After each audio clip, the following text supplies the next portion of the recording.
ज्योतिष रतन केंद्र चैनल पर हमारे आप सभी प्रिय दर्शक गणों का बहुत बहुत हार्दिक स्वागत और अभिनंदन। मेरे प्रिय साथियों, मैं हूं आचार्य पंडित सर्वदानंद शर्मा। मेरी ओर से भी आप सभी को बहुत बहुत प्यार भरा नमस्कार। तो साथियों, करेंगे चर्चा आज आपके साथ आपके मासिक राशिफल को लेके, या फिर कहें कि मंथली राशिफल, जो कि मई 2025 का है।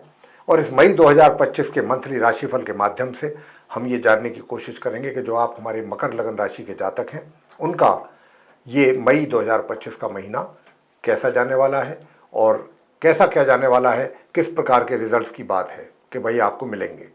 और रिजल्ट्स डिपेंड करते हैं ग्रहों की स्थिति पर।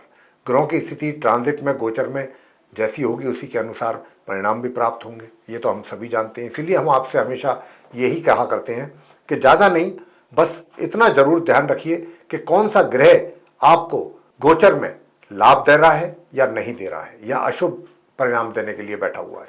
ये जरूर इस बात का ध्यान रखिएगा। उसी के अनुसार ही हम आपको रिजल्ट देते हैं और फिर आपको देते हैं अंत में रेमेडीज। जिन ग्रहों के द्वारा अशुभ परिणामों की प्राप्ति के योग बनते हैं, उन्हीं के ही हम आपको रेमेडीज देते हैं। अगर आप उन रेमेडीज को पूरे मन के साथ, पूरी श्रद्धा भावना के साथ करेंगे तो उसके बहुत अच्छे परिणाम आपके सामने आएंगे। तो आइए संक्षेप में पहले हम आपको ग्रहों की स्थिति से अवगत करा देते हैं। ठीक हमारे पीछे स्क्रीन पर चार्ट डिस्प्ले हो रहा है, ये आप मकर लगन राशि के जातकों का चार्ट है। और इसमें हमने ग्रहों की स्थिति को बहुत स्पष्ट रूप से दर्शाया है। कौन सा ग्रह किस ग्रह के साथ, किस राशि में, किस हाउस में बैठा हुआ है, या फिर अकेला बैठा है, या कोई घर खाली है, ये सारी स्थिति इसमें आपको चार्ट के द्वारा क्लियर हो जाएगी। इन्हीं ग्रहों में से ही कुछ ग्रह ऐसे भी होंगे जो अपना इस महीने राशि परिवर्तन भी करेंगे। और राशि परिवर्तन का मतलब क्या होता है? राशि परिवर्तन अपने आप में एक बहुत इंपॉर्टेंट विषय है। वो ये कि कोई भी ग्रह जब अपना राशि परिवर्तन करता है तो जहां जिस राशि में वो पहले था और जिस प्रकार के रिजल्ट्स वो हमें दे रहा था, जब वो राशि अपनी चेंज करता है, परिवर्तन करता है राशि का, तो उसके रिजल्ट्स भी बदलने शुरू हो जाते हैं उसी समय से। अब ये डिपेंड करता है कि वो कैसी स्थिति में है। बेहतर स्थिति में होगा तो आपको बेहतर परिणाम देगा, अगर अच्छी स्थिति नहीं होगी उसकी तो परिणाम भी अच्छे नहीं होंगे उसके द्वारा। तो आइए सबसे पहले बात करते हैं, जहां पर 1 नंबर लिखा है, ये मंगल की मेष राशि है और चतुर्थ भाव है, 4th हाउस। यहाँ पर आप सूर्य बुध को एक साथ बैठे हुए देख रहे हैं, जो कि सूर्य बुध का बुधादित्य राजयोग भी है। यहाँ पर सूर्य जो है माह के आरंभ से और 14 मई तक बने रहेंगे अपनी इस मित्र राशि में, या कहें उच्च राशि में, क्योंकि मेष राशि जो है सूर्य की मित्र राशि भी है, क्योंकि मंगल सूर्य के मित्र हैं, और यही राशि सूर्य की उच्च राशि भी है। कहने का भाव है कि सूर्य जब मेष राशि में होते हैं तो बहुत मजबूत पोजीशन में होते हैं, क्योंकि इनकी ये उच्च स्थिति होती है, उच्च पोजीशन में होते हैं सूर्यदेव। तो ये 14 मई तक उच्च के रहेंगे। 14 मई को ये अपना राशि परिवर्तन करेंगे, यहाँ से निकलेंगे और ये अगली राशि में जाएंगे जहाँ 2 नंबर लिखा हुआ है, जहाँ बृहस्पति बैठे हुए हैं। वो शुक्र की राशि है टॉरस, वृषभ, और सूर्य की वो शत्रु राशि है। तो सूर्य जो है 14 मई को अपनी शत्रु राशि वृषभ में पंचम भाव में प्रवेश करेंगे और महीने के अंत तक वहां रहेंगे। बात करेंगे बुध की, तो बुध जो आप उनके साथ अभी बैठे हुए देख रहे हैं सूर्य के साथ, ये दरअसल माह के आरंभ से नहीं है। माह के आरंभ से मतलब 1 मई से और 6 मई तक का जो समय है, 6 दिन का, उसमें ये रहेंगे अपनी नीच राशि मीन में, जहां 12 नंबर लिखा है। गुरु बृहस्पति की राशि है वो मीन, 3rd हाउस है, और वहां पर 3 ग्रह पहले से ही बैठे भी हुए हैं, राहु, शुक्र और शनि। उन्हीं के साथ बुध भी रहेंगे अपनी नीच राशि में। और 6 तारीख को फिर ये राशि परिवर्तन करके यहाँ पर आएंगे अपनी समराशि मेष में, और यहाँ पर बैठे सूर्य के साथ इनका संबंध बनेगा, और फिर ये बनाएंगे यहाँ आदित्य राजयोग। लेकिन 6 तारीख के बाद जब ये यहाँ आएंगे, 18 तारीख को ये पूर्व में, ईस्ट में अस्त हो जाएंगे, और फिर 23 तारीख को ये मार्गी और अस्त अवस्था में फिर अपना राशि परिवर्तन करेंगे, और यहाँ से फिर अगले घर में, अगली राशि में जाएंगे जहाँ 2 नंबर लिखा है। और 2 नंबर, जैसा मैंने कहा कि वृषभ राशि आपके शुक्र की राशि है, जो कि शुक्र बुध के परम मित्र हैं। तो बुध जो है फिर मार्गी और अस्त अवस्था में अपनी मित्र राशि वृषभ में करेंगे प्रवेश 23 मई को, और फिर माह के अंत तक वहां बने रहेंगे। किसके साथ? क्योंकि वहां पहले से ही सूर्य भी बैठे होंगे, तो सूर्य के साथ एक बार दोबारा संबंध बुध का बनेगा वहां वृषभ राशि में, पंचम भाव में। अब बृहस्पति की बात करते हैं, तो साथियों बताना चाहेंगे कि बृहस्पति जो यहाँ पर 1 मई से बैठे हुए हैं अपनी शत्रु राशि वृषभ में, मार्गी और उदित अवस्था में, ये 14 तारीख को जब सूर्य यहाँ पर आएंगे वृषभ राशि में, उनके आने से कुछ घंटे पहले ही ये भी अपना राशि परिवर्तन करते हुए यहाँ से निकलेंगे, और ये अगली राशि में प्रवेश कर जाएंगे, मिथुन राशि में, जो कि 3 नंबर लिखा हुआ है। बुध की राशि है वो मिथुन, 6ठा भाव है, 6th हाउस है। तो बृहस्पति अपनी शत्रु राशि मिथुन में मार्गी और उदित अवस्था में प्रवेश कर जाएंगे 14 मई को, माह के अंत तक फिर वहीं रहेंगे। मंगल की बात कर लेते हैं। मंगल जो है अभी जहां पर 4 नंबर लिखा है वहां पर विराजमान है। ये कर्क राशि है, चंद्रमा की राशि है, और मंगल इस राशि में जब भी आते हैं नीच अवस्था में आ जाते हैं पूर्ण रूप से। अब इतना बड़ा ग्रह है, अगर वो नीच अवस्था में आ रहा है तो थोड़ा सा सोचने वाली बात हो जाती है। यहाँ पर थोड़ा अशुभ परिणामों की भी संकेत एक तरीके से बन रहे हैं। ये पूरे महीने इसी प्रकार नीच अवस्था में बने रहेंगे सप्तम भाव में आपके मकर लगन राशि के जातकों के चार्ट में। आगे बात करेंगे राहु, शुक्र और शनि की। तो राहु जो है वो भी जहां पर 12 नंबर लिखा है, राहु, शुक्र, शनि वहीं पर बैठे हैं तीनों ग्रह। ये गुरु बृहस्पति की मीन राशि है, 3rd हाउस है।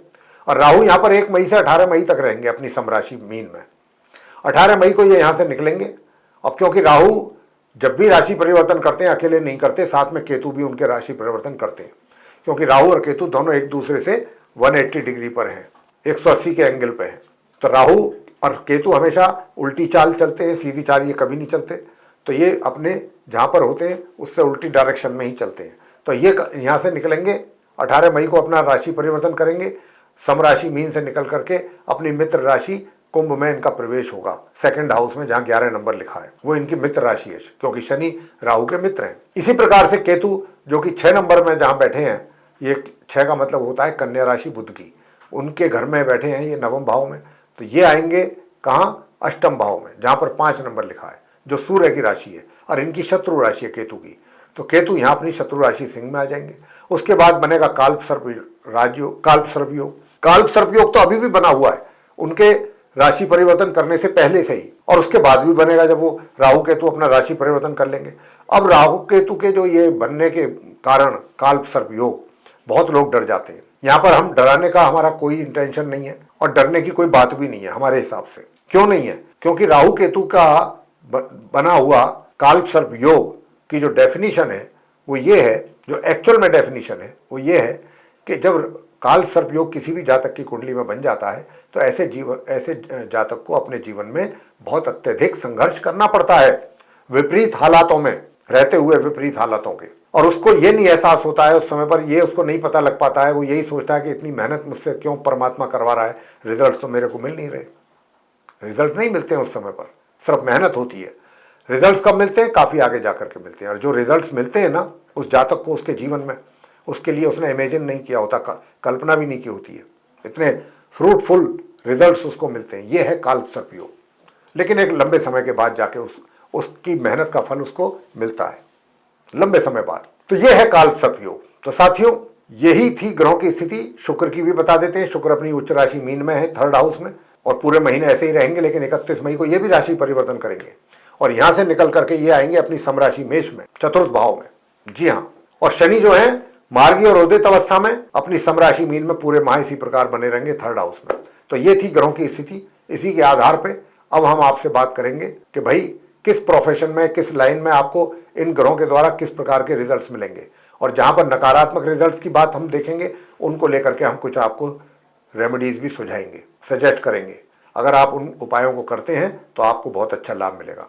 सबसे पहले बात करेंगे आपके प्रोफेशन के विषय में। अब क्योंकि प्रोफेशन की बात तो ये है कि देखिए, सूर्य और बुध का बुध आदित्य राजयोग जो बना है वो 4th भाव में, तो सुख सुविधाओं का भरपूर लाभ आपको मिलने जा रहा है। 1 तारीख से 14 तारीख के बीच में तो विशेष रूप से बहुत अच्छा लाभ मिलेगा, और सभी जगह आपका एक अच्छा प्रभुत्व बना रहेगा, इन्फ्लुएंस बना रहेगा।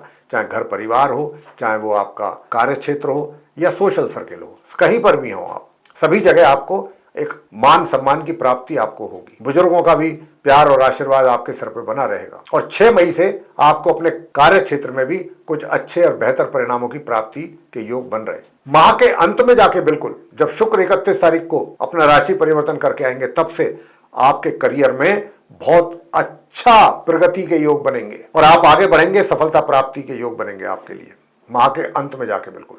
साथियों, बात करेंगे धन की स्थिति की। धन की स्थिति कैसी रहेगी? तो धन का जो आगमन है वो आपके लिए सामान्य से मध्यम बना हुआ रहेगा।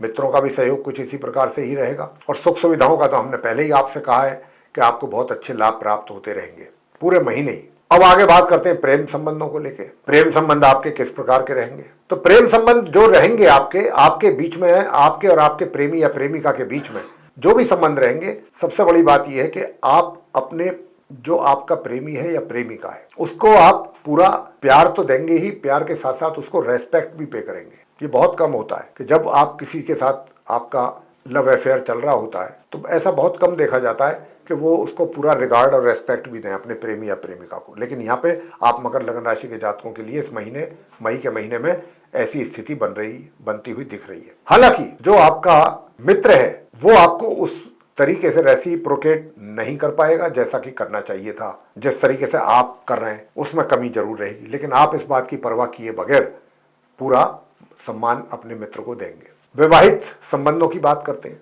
वैवाहिक संबंधों में काफी कटुता रहेगी, सुखों में कमी रहेगी, क्योंकि मंगल यहाँ पर नीच राशि के होकर नीच अवस्था में बैठे हैं। वो आपके और आपके स्पाउस के बीच में कलह, कलेश, ये सब करवाने की पूरी कोशिश करेंगे मंगल। उसका उपाय हम आपको अंत में जरूर देंगे, क्या करना है आगे बताएंगे। पराक्रम आपका कैसा रहेगा अपने कार्य क्षेत्र को लेकर के। पराक्रम आपका ठीक रहेगा, अच्छा रहेगा। पराक्रम मेहनत करेंगे, जरूर करेंगे, क्यों नहीं करेंगे।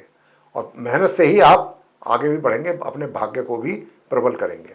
बात करेंगे पारिवारिक संबंधों की। पारिवारिक संबंध भी बहुत अच्छे रहेंगे। बीच बीच में थोड़ा बहुत कुछ चीजों को लेकर के कटुता आ सकती है, लेकिन ओवरऑल संबंध आपके सही दिशा में चलने वाले हैं। कोई ज्यादा ये नहीं है कि बहुत कोई ज्यादा आपके और उनके बीच में कोई टेंशन, तनाव हो रहा है, ऐसा नहीं है। थोड़ा बहुत बीच बीच में होता रहेगा, वो आप मैनेज कर सकते हैं आसानी से। तो धन का आगमन जैसे मैंने कहा कि बना रहेगा, और धन का संचय भी आप अच्छी मात्रा में करेंगे। पार्टनरशिप में भी अगर कोई कार्य कर रहे हैं तो वहां पे भी वाद विवाद होने की पूरी संभावना, नुकसान उठाना भी पड़ सकता है, इसका ध्यान आपको रखना होगा। शिक्षा की बात करें तो हायर स्टडीज वाले स्टूडेंट्स को अच्छे परिणामों की प्राप्ति हो रही है। वहीं दूसरी ओर जो नॉर्मल एजुकेशन लेने वाले स्टूडेंट्स हैं वे भी कुछ अच्छा प्रदर्शन जरूर करेंगे। जहां तक स्वास्थ्य का प्रश्न है, स्वास्थ्य अच्छा रहेगा, विरोधी भी शांत रहेंगे। घर परिवार के सदस्यों के साथ रिलेशन काफी हद तक ठीक ठाक रहेंगे। तो ये स्थिति आपकी बन रही है, जो बनती हुई दिख रही है ग्रहों के आधार पर। दूर दराज की यात्राएं भी अगर आपको करनी है तो आप महामध्य के उपरांत करेंगे तो आपको अच्छे परिणाम प्राप्त होंगे। और महामध्य से पहले शॉर्ट डिस्टेंस जर्नी आप कर सकते हैं, उसमें दिक्कत आपको नहीं आएगी। और जो आपके मित्र हैं जिनके साथ आपका अफेयर है, मकर लगन राशि के जातकों का, माह के मध्य के उपरांत थोड़ा सा आपका जो मित्र है वो आपकी एक्टिविटीज को लेकर के कह लें, व्यवहार को लेकर कह लें, कुछ भी बात को लेकर के कह लें, आपके प्रति उनका थोड़ा सा जो रवैया रहेगा वो एग्रेसिव रहेगा। उपाय अब आप क्या करें ताकि इन सभी परेशानियों से आपको मुक्ति मिले। तो एक तो आप इस मंत्र का जाप जरूर करें, ओम ह्रीं क्लीं हूम मातंगई फट स्वाहा, इससे आपका मैरिड लाइफ अच्छा रहेगा। दूसरा, हनुमान जी की पूजा जितना कर सकते हैं जरूर करें, उससे बहुत लाभ मिलने वाला है आप मकर लगन राशि के जातकों को। प्रत्येक मंगलवार हनुमान जी के श्री चरणों में जाकर के लाल रंग की मिठाई चढ़ाएं, सरसों के तेल का दीपक जलाएं और वहीं बैठ करके सुंदरकांड का पाठ करके हनुमान चालीसा का पाठ करें, भगवान श्री राम जी की, भगवान श्री हनुमान जी की आरती करें और वो प्रसाद सभी में बांटिएगा। और डेली बेसिस पे, मंगलवार के दिन का बताया ये, तो डेली बेसिस पे जो आप मंत्र का उच्चारण करेंगे वो करेंगे ओम हूम श्रीं मंगलाय नमः। तो साथियों, ये था उपायों के साथ आपको जो हमने अभी बात की है मकर लगन राशि के जातकों के मंथली राशिफल को लेके। हम आशा करते हैं ये चर्चा आपको बेहद पसंद आएगी।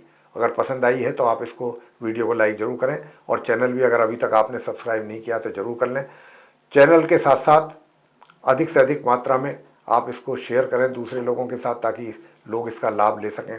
और अगर आप चाहते हैं कि आने वाले दिनों में जो भी वीडियोस हमारे बनेंगे एस्ट्रोलॉजी के टॉपिक पे, वे सभी आपको समय पर मिलते रहें और उनका लाभ भी आप समय समय पर लेते रहें, तो फिर बेल आइकन जरूर पुश करें।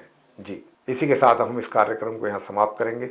आप सभी का सहृदय बहुत बहुत धन्यवाद। जय माता दी।